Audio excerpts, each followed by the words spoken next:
ഇന്ന് നമുക്ക് 10 മിനിറ്റിലൊരു easy breakfast ഉണ്ടാക്കാം കേട്ടോ. ഭയങ്കര ഈസിയാണ്, നല്ല ടേസ്റ്റുമാണ് കഴിക്കാനായിട്ട്. ഈ ഒരു ചായക്കടിക്ക് കറീൻ്റെ ആവശ്യമൊന്നുമില്ല കേട്ടോ. കറി ഉണ്ടാക്കി സമയം കളയേണ്ട ആവശ്യമൊന്നുമില്ല.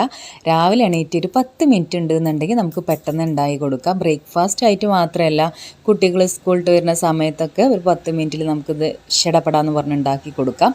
ഭയങ്കര ഈസിയാണ്, എന്നാൽ നല്ല ടേസ്റ്റുമാണ്. കുട്ടികൾക്കൊക്കെ എന്തായാലും ഇഷ്ടപ്പെടും. ഒരു നാടൻ വിഭവമാണ് കേട്ടോ. മിക്ക വീട്ടിലും ആദ്യമൊക്കെ ഇത് തന്നെയായിരിക്കും രാവിലത്തെ ചായക്കടി ഉണ്ടാവുക. പക്ഷെ അന്നൊക്കെ ഇന്നും ഇത് തന്നെയാണോ എന്നുള്ളൊരു ക്വസ്റ്റ്യൻ വരും. പക്ഷേ ഇപ്പം അതൊക്കെ ഒരു ന്യൂസ്റ്റു ആണ്. എന്നാലും ഇത് ഇടയ്ക്ക് വൈകുന്നേരമായിട്ടോ രാവിലെയായിട്ടൊക്കെ ഉണ്ടാക്കാറുണ്ട്, ആ ഒരു ഓർമ്മകളൊക്കെ അയവറക്കാൻ. അപ്പോൾ ആദ്യം തന്നെ നമുക്ക് നല്ല പഴുത്തൊരു നേന്ത്രപ്പഴം, നല്ല മധുരമുള്ളൊരു നേന്ത്രപ്പഴം എടുക്കുക.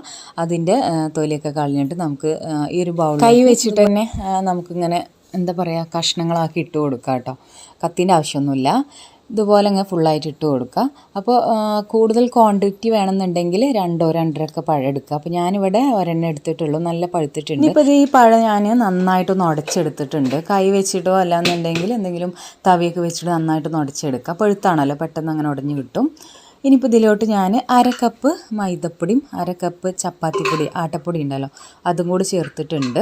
പിന്നെ ഇതിലേക്ക് കുറച്ച് തേങ്ങ ചിരകിയതുകൂടെ ഇട്ട് കൊടുക്കുന്നുണ്ട് കേട്ടോ. ഇനിയിപ്പോൾ നമുക്ക് മൈദപ്പൊടി വെച്ച് ഒറ്റക്കും ചെയ്യാം, അതുപോലെ ചപ്പാത്തിപ്പൊടി മാത്രമായിട്ടും അങ്ങനെയും ചെയ്യാം കേട്ടോ. അപ്പോൾ ഞാൻ രണ്ടും കൂടെ മിക്സ് ആക്കിയിട്ടാണ് ഇവിടെ ചെയ്യുന്നത്.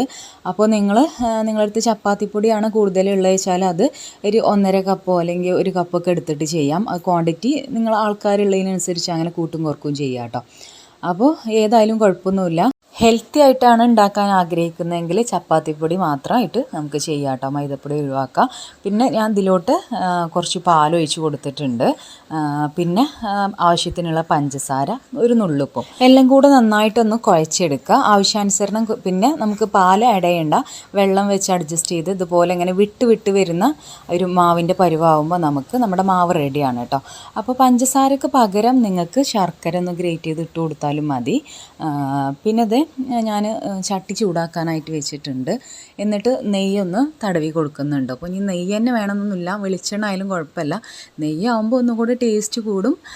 അപ്പോൾ ഇനി ബട്ടറാണ് നിങ്ങൾക്ക് വേണ്ടത് വെച്ചാൽ അങ്ങനെയും ചെയ്യും കേട്ടോ, അതൊന്നും കുഴപ്പമില്ല. അതൊക്കെ നിങ്ങളുടെ ഇഷ്ടത്തിന്, നിങ്ങളുടെ ഫ്ലേവറിനനുസരിച്ച് നിങ്ങൾ ആഡ് ചെയ്യാം. ചട്ടി ചൂടായി വരുമ്പോൾ നമ്മുടെ കൈ ഒന്ന് കഴുകിയിട്ട് ആ നനവോട് കൂടി തന്നെ നമുക്ക് മാവ് ഇതിൻ്റെ സെൻറ്ററിൽ വെച്ച് കൊടുക്കാം. എന്നിട്ട് നന്നായിട്ട് പരത്തി കൊടുക്കാം. കട്ടി കുറച്ച് പരത്തി കൊടുക്കാൻ ശ്രദ്ധിക്കുക, അങ്ങനെ ആകുമ്പോഴേ പെട്ടെന്ന് വേവുള്ളൂ. പിന്നെ അത് മാത്രമല്ല, നമ്മൾ കൈ വെച്ച് നനച്ചിട്ട് ചെയ്തിട്ടില്ല എന്നുണ്ടെങ്കിൽ നമ്മൾ അങ്ങനെ പരത്തി കൊടുക്കുന്ന സമയത്ത് മാവ് കയ്യുമ്പോൾ ഒട്ടിപ്പോരും കേട്ടോ. അപ്പോൾ അതാണ് നനച്ചിട്ട് നമ്മൾ മാവ് ഇങ്ങനെ പരത്തി കൊടുക്കാൻ പറയുന്നത്. അപ്പോൾ ഒരു ഭാഗം ഇങ്ങനെ ഡ്രൈ ആയി വരുന്ന സമയത്ത് നമുക്ക് മറിച്ചിട്ട് കൊടുക്കാം. മറിച്ചിട്ട് കൊടുക്കുമ്പോൾ ആ ഒരു ഭാഗത്ത് നമുക്കൊന്നും കൂടെ ഒന്ന് നെയ്യോ ബട്ടറോ എണ്ണ എന്താ വേണ്ടത് വെച്ചാൽ ഒന്നും കൂടെ തടവി കൊടുത്തിട്ട് മറിച്ചിട്ട് കൊടുക്കാം. ഇനിയിപ്പോൾ പ്രത്യേകിച്ച് പണിയൊന്നുമില്ല കേട്ടോ. ഇത് വേവോളം തിരിച്ചു മറിച്ചൊക്കെ ഇട്ടിട്ടൊന്ന് വേവിച്ചെടുക്കാമെന്ന് മാത്രമേ ഉള്ളൂ. പിന്നെ നമ്മുടെ ഫ്ലെയിം ലോ ടു മീഡിയം ആ ഒരു ലെവലിൽ വേണം നമ്മൾ വേവിച്ചെടുക്കാൻ. ഹൈ ഫ്ലെയിമിൽ വേവിച്ചെടുത്താൽ പുറമെ പെട്ടെന്ന് കരിഞ്ഞു പോവുകയും ചെയ്യും, ഉള്ളു വേവില്ല കേട്ടോ. ഞങ്ങളിവിടെ ഇതിന് കട്ടിപ്പത്തിരി എന്നിട്ടാണ് പറയുക. കല്ലേപ്പരത്തി എന്നൊക്കെ ഞാൻ വീഡിയോയിൽ പല ഭാഗത്തും പറയുന്നത് കേട്ടിട്ടുണ്ട്. പിന്നെ ഇത് നമ്മൾ ഇലയിലാണ് പരത്തി കൊടുത്ത് തിരിച്ചു മറിച്ചൊക്കെ ഇട്ട് വേവിച്ചെടുക്കുന്നത് വെച്ചാൽ ഇലയപ്പരത്തി എന്നും പറയാറുണ്ട്. അതുപോലെ മൈദപ്പൊടി വെച്ച് ഒറ്റയ്ക്ക് ചെയ്യുന്നതിന് പൊറാട്ടപ്പൊന്നും പറയാറുണ്ട് കേട്ടോ. അപ്പോൾ പല ഭാഗത്തും പല പേരിലാണ് അറിയപ്പെടുന്നത്. ഒരമ്മ പ്രസവിച്ച് 4 മക്കൾക്കും ഒരൊറ്റ പേരിടൂലല്ലോ, അതേ ഇവിടെയും സംഭവിക്കുന്നുള്ളൂ കേട്ടോ. അപ്പോൾ നിങ്ങളവിടെ ഇതിനെന്താ പറയുക എന്നുള്ളത് ജസ്റ്റ് ഒന്ന് കമൻറ്റ് ചെയ്യണേ. മാത്രമല്ല, ഇത് കഴിക്കാത്തവരുണ്ടെന്നുണ്ടെങ്കിൽ മസ്റ്റ് ട്രൈ ആയിട്ടാണ്, നല്ല ടേസ്റ്റാണ് കഴിക്കാനായിട്ട്.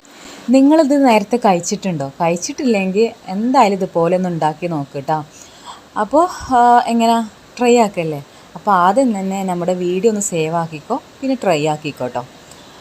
അപ്പോൾ സ്കൂളിൽ വരുന്ന മക്കൾക്കൊക്കെ എന്തായാലും ഇഷ്ടപ്പെടും. അവർ വരുന്നതിൻ്റെ ഒരു 10 മിനിറ്റ് മുമ്പ് ഉണ്ടാക്കിക്കോട്ടോ. അപ്പോൾ ഓക്കെ, ശരി എന്നാൽ ടാറ്റ ബൈ ബൈ.